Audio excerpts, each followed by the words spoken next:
Hello and welcome to Best Served Chilled. If you have watched our videos before, you will know exactly what this video is about. You'll probably know from the title as well. But my stolen Honda CB500 has been returned. Literally just came back a couple of hours ago. And although it's not a great picture, I could not be happier with it being back. So, without further ado, let's have a look at the damage. First of all, you can probably tell it's got no mirrors. I replaced the mirrors because I broke one off on that wall right there, actually. So the mirrors were worth about, I paid 15 quid for them for the pair off eBay. So well done, thieves. You bagged yourself probably a pair of £5 mirrors. So yeah, there and there, they'll need to be replaced, but that's 15 quid. This gaping hole, that shouldn't be there. There should be a lock in there, so that'll need to be replaced. Currently the ignition is triggered using this small plastic device. This is broken, that's the front brake lever. Still works though, I mean the brake works, so that's fine. Apart from that, this area is all fine. Still got 62,000 miles on it, that's alright. Let's move down. The engine, I'll show you that in a minute. This bit of plastic has been broken off, that's fine. The seat, it was that bad when I had it. This isn't great. There's no lock in there either, so that's nice. So that's just sort of accessible, I would say. Much easier to open than it was before. This is a new design element that I'll keep. Looks good. It is just, they just scratched off the paint basically, I don't know how. This is from the insurance company, a nice little note for me, so keep that probably as well. Panels at the back are all fine. It's a bit dusty, I'm going to give it a clean in a minute.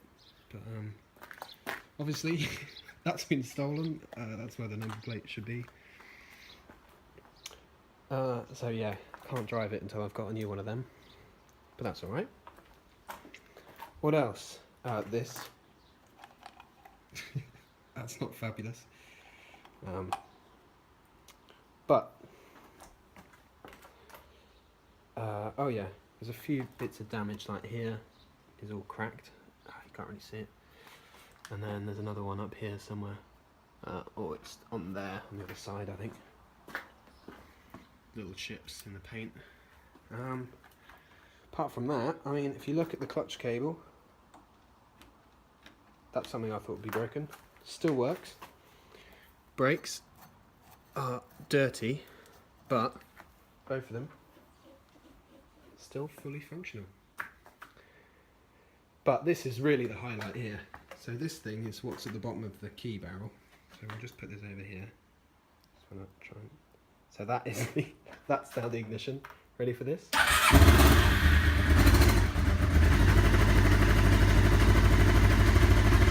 That is my bike running and idling. Another thing to note is, let's turn the switch back on. These are the lights. All work. Indicators. Let's check the back.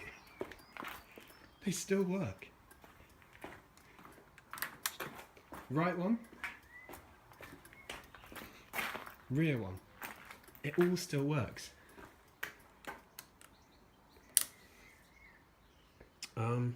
What else should we really test? That works, yep. That's the flashy thing. That works. Brake lights. I haven't actually checked the brake lights because it's quite hard because you have to sort of go over there. But yeah, there's one other thing I need to note, which is just funny. So this is the key, which I kept. And this is the inside where there is still, oh, I've just emptied it everywhere, my original Honda toolkit and all the tools. Because they didn't know that that was there, obviously. that little lock, if I can get it to focus. So they robbed that lock, obviously. Robbed that one. Didn't spot that one there. So this is useful for one thing. What was the other thing? I could have sworn there was another bit. Maybe there wasn't. Well, that's it. Oh, I've remembered. This is the worst part. This tyre is absolutely flat. I mean, you can sort of see the rubber, and that's a thick tyre. It's huge. And that is why. So, I don't know if they've run over that, or if just because they could, they shove it in there to make it more problem for me when I got it back. So, update on the bike. Looks pretty much the same, but we've got two new additions. I'll show you the slightly less exciting one first. So that is, well, was a problem. So I've done that. That's how it was before, snapped half. And that's the nice new shiny one.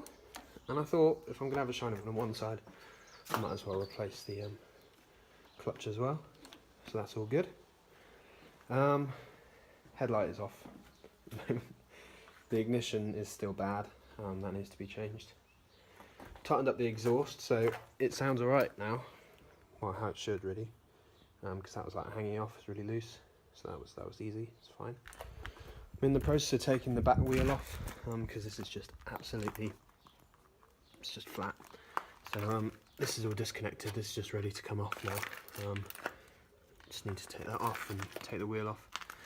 I'm going to change that on Friday, just in a couple of days. This is the big news, because this was really bad. That's where the lock should be, obviously.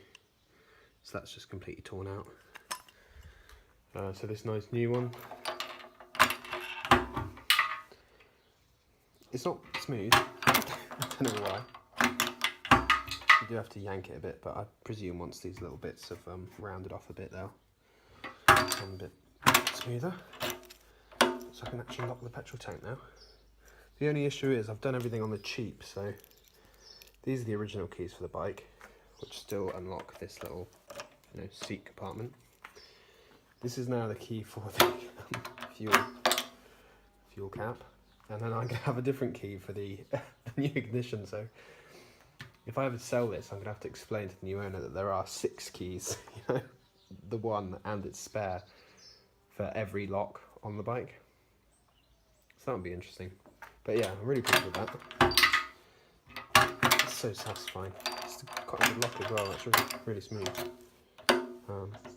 And that was a bit shit on my bike before, so good. And I kept all the original Honda bolts because the ones that came with the new one were just shite.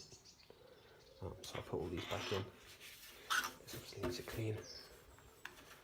But yeah, getting there. Getting there. Right, next progress update. Pretty sure I didn't change this last time, but got the back wheel off. I struggled with it a bit because that supporting strut here is well, it's just very hard to get off basically. I don't know if you can see in here that nut. Quality's terrible. I had to angle grind that off. So, yep, that was good.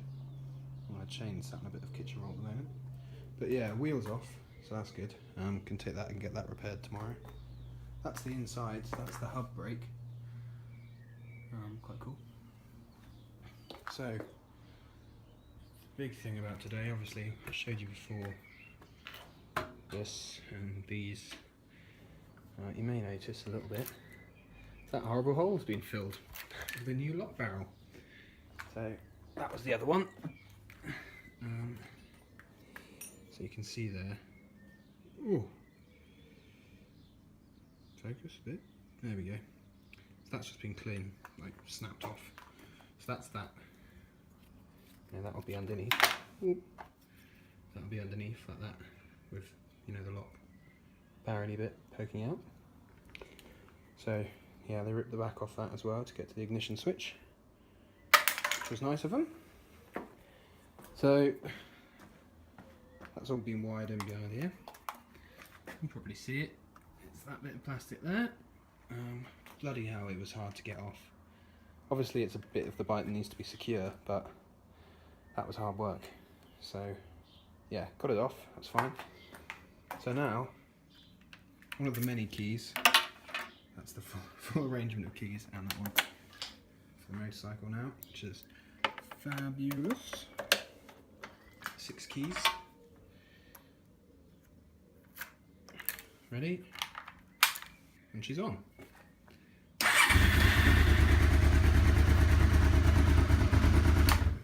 And she runs. So that's perfect. Another thing, didn't actually know if this would work, but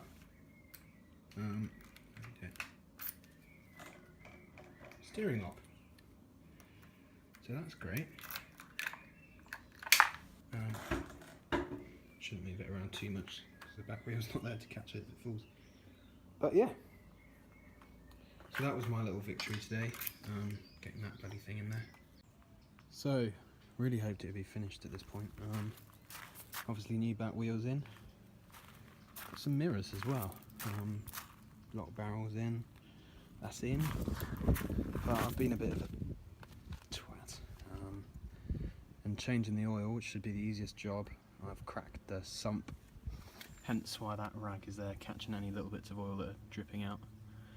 So I need a new sump cover for the bottom of the engine, which is just another bill to pay, like it's another 30 quid or something, which is a pain, but not too bad. So today the radiators come off, the exhaust needs to come off to let the new sump fit underneath, and then a new gasket, and then after I've done that I can change the oil, change the filter, and I'll actually be able to drive it. So that's a bit of a pain, but the new back wheel looks really nice. And actually another thing I've done, the number plate, so looks like the full thing now. So hopefully the next video will be it actually running and properly working with fresh oil in it, and I might be able to drive it. So all good.